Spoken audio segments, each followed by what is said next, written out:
So our next speaker is Dr. Kacy Cullen. Kacy is an assistant professor of neurosurgery here at the Perelman School of Medicine and also at the VA Medical Center.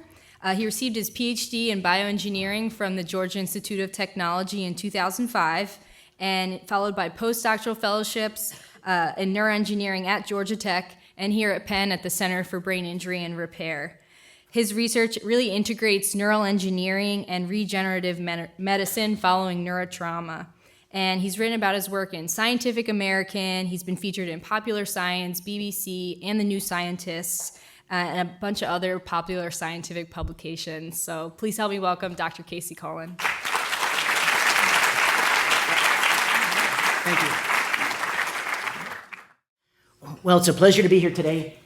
I am a tissue engineer. So just like an automotive engineer would build cars, an aerospace engineer would build airplanes, I build living tissue. And it's within the nervous system, so we're building replacement constructs for the brain, spinal cord, or peripheral nervous system. And the idea is that these constructs can either facilitate regeneration by eliciting endogenous or natural mechanisms, or by physically wiring in to replace missing parts. This thrust of tissue engineering we call living scaffolds. So one of the most important features, as was highlighted in the first talk, the brain is a complex interconnected network linked by axons. And axons are the long fibrous projections that project from neurons. You can have up to 100 billion neurons in the central nervous system and over 100,000 miles of axons connecting them. So it's really, really mind-boggling. The long-distance pathways that can be appreciated through this image of the connectome, as Danny showed earlier, these are very long-distance pathways that form when you are an embryo, and as you grow, as your brain gets larger, these pathways are pulled and become several centimeters long. So when the pathways formed, target and source were very close, but in the adult brain, they become very far away. And you can appreciate down the spinal cord, these axonal pathways can be tens of centimeters long, and they could be a meter long in the peripheral nervous system. So some of these axons are of an extraordinary length. A central feature of neurotrauma, stroke, and neurodegenerative diseases is not only loss of nerve cells, but breakdown of these pathways. When this happens, the adult brain and the adult spinal cord have very little capacity to regenerate these pathways. And in the peripheral nervous system, there's a limited capacity, but there are limits to what can be achieved. So hence our desire to build engineered constructs to help facilitate these processes. So we draw inspiration from how the nervous system develops. So this living scaffold approach, it's unique from putting in materials, it's unique from using a drug or some other pharmacologic agent. It's even unique from just injecting cells, because we control the three-dimensional structure. We control the cell phenotype, we control the size, the shape, whatever we can control in vitro or outside of the body, we control that, and then we transplant these fully formed to fulfill our desired function. Now, I said that we take inspiration from development.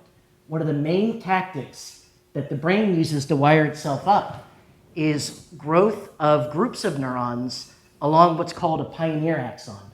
So when one axon reaches an appropriate target, there's changes on the length of that axon that say, follow me, and other axons can very efficiently grow and get to a target. Similarly, when neurons are going to populate the cortex, or the outer layer of the brain, they migrate along radioglia, which are long astrocyte-like processes from where these neuronal progenitors are born out into the cortex. And you have similar pathways even into adulthood, where groups of aligned glial processes guide neurons that are born in the subventricular zone. This is a place where stem cells are born throughout one's life, and they migrate along a certain pathway. So there is some ability for regeneration in the brain. We just need tools to help it along following very complex trauma or neurodegeneration, neurodegenerative disease in the brain. So we have a number of mechanisms that we work to exploit and a number of constructs that we use. In the simplest form, we build constructs with aligned axonal tracts that are spanning integrated neuronal populations. And here the goal is to exploit the first mechanism that I described, where we can implant these close to a population of neurons with one end at the target, and this target can be in the peripheral nervous system, a muscle, a sensory organ, or in the brain, it could be another population of neurons. The idea is that we can get very efficient directed axonal growth to reconnect these targets that had become disconnected due to injury or disease. So we've applied this technique for peripheral nerve regeneration. So the peripheral nerves come out of the spinal cord. As I mentioned, they can be extremely long, up to a meter. If you have a small injury, so an injury of a few millimeters across a proximal and distal or close and far region of the nervous system, the peripheral nervous system, axons can regenerate. When you have more complex injuries that are referred to as segmental defects, then axons can no longer span these distances. Furthermore, when injuries are close to midline or closer to the center of the body, there's really extreme distances that the axons have to regenerate because they have to go from the point of injury all the way to the end target. So it's common if there's a peripheral nerve injury near the spinal cord, a patient may get elbow function back but not hand function. So the peripheral axons will attempt to regenerate, but they have clear limits. So in this approach, we have to develop very long axonal tracks to create these pathways for regeneration. And we build on seminal work done by Doug Smith here at Penn, who created custom mechanical bioreactors to induce very long growth in integrated axonal populations in vitro. We can grow axons 5 centimeters long within 2 weeks and 10 centimeters long within 3 weeks. So very quickly, we can build constructs that can span these very large injuries in the peripheral nervous system. These constructs are embedded in a protein matrix, and then we literally roll them up as one would roll up a carpet and use it to reconnect gaps in the peripheral nervous system. And this is demonstration in preclinical models. We've used a number of species to model lesions of different lengths, but you can appreciate these are GFP positive or green fluorescent positive neurons that we've tissue engineered in vitro. We transplant them into the nervous system, and host axons are stained in red. These axons in the peripheral nervous system, they want to innervate with muscle. They're not interested in connecting with these neurons, but they grow directly along the bundles of our axonal tracks. So here we can guide these axons where we want them to regenerate. And we see rates of regeneration up to 2 millimeters a day, which is extremely fast. And this is a high resolution confocal image of one of our transplanted neurons in an animal, where you can see host neurons in purple that are growing directly along it. So here we've gotten very efficient regeneration, and we term this mechanism axon-facilitated axon regeneration. So we're the first to really exploit this mechanism in a regenerative medicine context. And we've used this in very challenging large animal models that mimic the human condition, and we've gotten restoration of muscle force out to 11 months. These are such challenging injuries, up to 25 centimeters for regeneration, and we can see return of muscle function here as well. And looking at the nerve structure, so this is a cross-section of the nerve coming out of the screen towards you, and this is really a beautiful fasciculated structure. So these engineered constructs are remodeled, and you get the different layers, the different organization of the nervous system of the peripheral nerves that you would expect. So it's very, very promising strategy. And then when we count the number of axons, it's virtually identical to what is the clinical gold standard, which is stealing another nerve to try to bridge the injured nerve. So the current clinical scenario is robbing Peter to pay Paul. We're coming up with an equivalent strategy that wouldn't have to sacrifice another nerve. So this is showing just long distance guidance in an animal of host axons along our engineered axonal tracks. So the second strategy, I had mentioned that new neurons migrate along glial cells, along astrocytes. And what does this primarily is referred to as the glial tube, so along aligned glial processes. We used a biomaterial encasement strategy to seed neurons, and we wanted to see if we could create the formation of these long aligned cables. And the concept here would be to transplant one end along a migratory pathway where new neurons are moving in the brain, and put the other end where you would need the new neurons, either due to a stroke or focal trauma or neurodegenerative disease. So tapping into stem cells that are there and just getting them where you need them. So Here we found that we can recreate these glial constructs. These are individual astrocytes bundled in a tight formation. And this is on the order of just 100 microns in diameter, but we've grown these up to 3 centimeters long. So capable of getting stem cells, in theory, where you would need them. And you can see this is staining for an astrocytic protein. You can appreciate just the dense bundles of these engineered constructs. And the astrocytes become bipolar. And here, so meaning 2 processes, which again mimics the structure of this glial tube that guides stem cells. And we've seeded this with neurons and shown that it's permissive. So the neurons like to adhere and grow along, and you can see how their processes are aligned.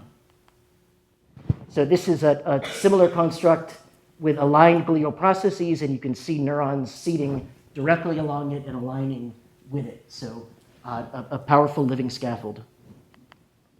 And these are very robust. We can pull them out. So initially they were made linearly. Here we can make a curlicue, different shapes. We're able to draw them up into needles, and then we'll be able to stereotactically or very precisely inject them. So this is at the level of preclinical testing in rodent models to see if our hypothesis is correct that we can guide and direct stem cells to points of injury. So the final technique that we use, so now that we have a tool to perhaps get axons to reconnect and perhaps get new neurons where we want, what if you need to do both at the same time and you want to replace whole circuits in their entirety? Here we're pushing micro tissue engineering techniques to put in constructs that simultaneously replace host neurons, or source neurons, target neurons, and the connections between them. So the concept here, similar axonal constructs with neuronal populations. The idea is that we put this in the body to bridge population A, population B, within any tight architecture in the brain, and we rely on local plasticity. So neurons are very good at wiring locally. It's just the long distance projections that they have trouble with. So we want to exploit these intrinsic abilities to form synapses with local neurons. And then our engineered constructs are designed to form a new functional relay, so actually be functionally assimilated into host circuitry. And I mentioned we're using micro tissue engineering techniques here. So most of the deep regions that you would want to reconnect in the brain, it's very sensitive real estate. So you don't want to have large constructs that can actually be very damaging putting them in. So we build these constructs that are 2 to 3 times the diameter of a human hair. And we're able to seed neurons precisely on one or both ends. And we've been able to have neurons grow, or axons grow, within these constructs over 2 centimeters. So very small constructs with extremely long axonal growth. So the concept, as I mentioned, is you're able to micro-inject these to restore cortical-thalamic pathways, or I'll discuss this later, but the nigrostriatal pathway that's very sensitive in Parkinson's disease. And this is one of our micro-TENG constructs, which is short for micro-tissue engineered neural networks, where you can appreciate populations of neurons on either end, spanned by axonal tracks. So this is at the level of preclinical testing as well, where we're able to micro-inject this very precisely into the brain of rodents. And we've shown that they maintain their architecture. Again, these are green fluorescent protein cells, so we can find them later. They survive, they maintain their axonal architecture, and you can see in this central portion where there's axonal tracks, we see preservation of our axonal tracks, and in the cortex, we see dendrites that are extended from these constructs that are forming synapses with the host.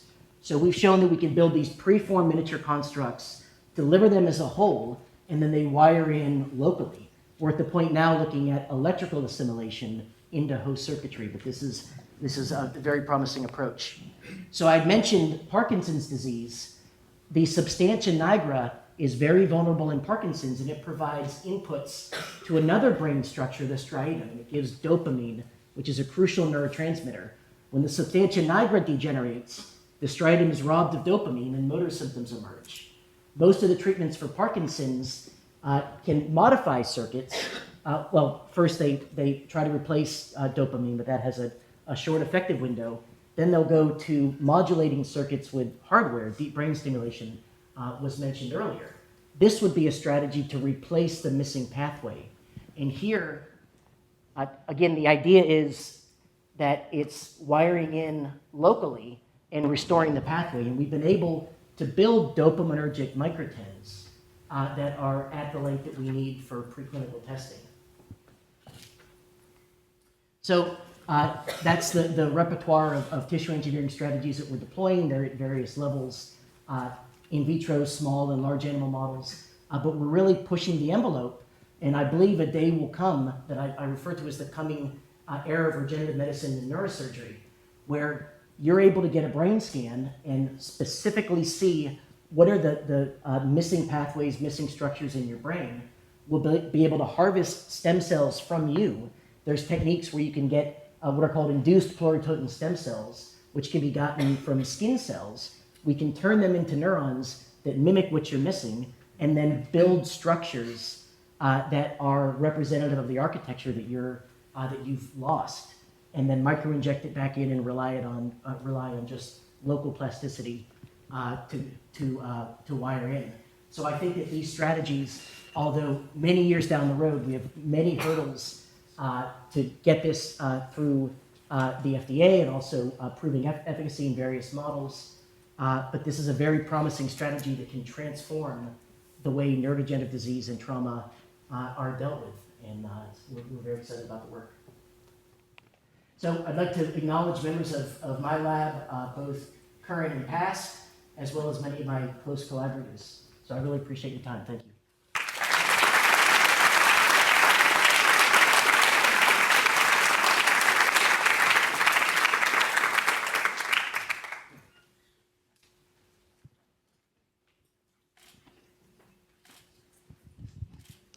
Great, that was fantastic.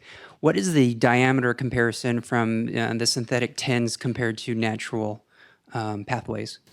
Yeah, so there's some variability in the diameter of natural pathways, but we're right in that ballpark, on the order of several hundred microns to a millimeter. Okay, was there one more? Over here to your right. Oh, thank you. Is it a concern that when they're repairing themselves, that there could be redundant growth, so that it would have more than one message, or the same message going twice potentially? You know, it's definitely a landmine that we see. You could have aberrant connectivity, and you could actually build circuitry that is dysfunctional. We're at the point now of building these constructs, looking at assimilation, and we hope to rely on local pruning and local homeostatic mechanisms, but really we'll have to see. And we can engineer these constructs with a kill switch, so that if there is aberrant circuitry, we could be able to remove it. But just being able to restore these pathways and see how the brain adapts will be a huge milestone. Well, how do you think your techniques will compare to the current clinical model of nerve transplantation in terms of like accessibility and cost? Yeah, that's a great question. So there are groups looking at stem cell transplants, and there's many companies that are stem cell based. The concept there is that they're injecting just generally masses of cells that may be sufficient to replace target or source neuronal populations, but they don't necessarily have an integrated approach to restore pathways as well. So efficacy-wise, that's how these techniques would repair. From a cost standpoint, so clearly we're doing more engineering than just a stem cell bank would necessarily do. How that adds to cost and time, I don't know, but it would presumably increase both. It would be a big breakthrough to be able to use allogenic neurons or other allogenic source cells. In that case, you may need immune suppression for the living, so the mechanism of the living labeled pathway. The interesting caveat with that is that you only need the cells in place long enough to either get axons where you want, or if it's the glial scaffolds, to get the neurons where you want. And then you could taper off any immune suppression regime and have that pathway removed. So the allogenic source obviously would be off the shelf and would be more economical. To wire in the microtens technology, I really see that translating with autologous cells. So it would be like some of the new immune cancer therapies, where you're getting someone's own immune cells, programming them to go after cancer, putting them back in the same person. That's really the model for getting stem cells from a person, building these constructs, and then putting it back in the same person.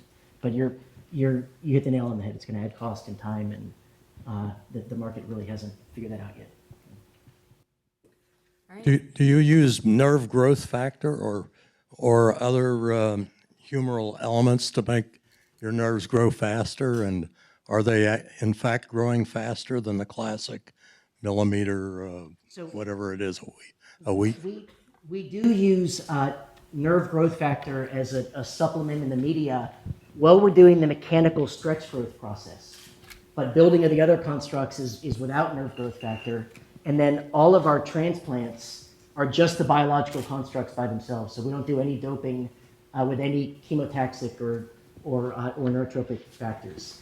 We really rely on the action of these living scaffolds, which are uniquely able to present structural cues on the cell surface and secrete what the regenerative process needs at the time that it needs it. So we let the living scaffold be the smart material for us rather than trying to add all kinds of different materials. All right. Thank you very much, Dr. Cullen. That's great.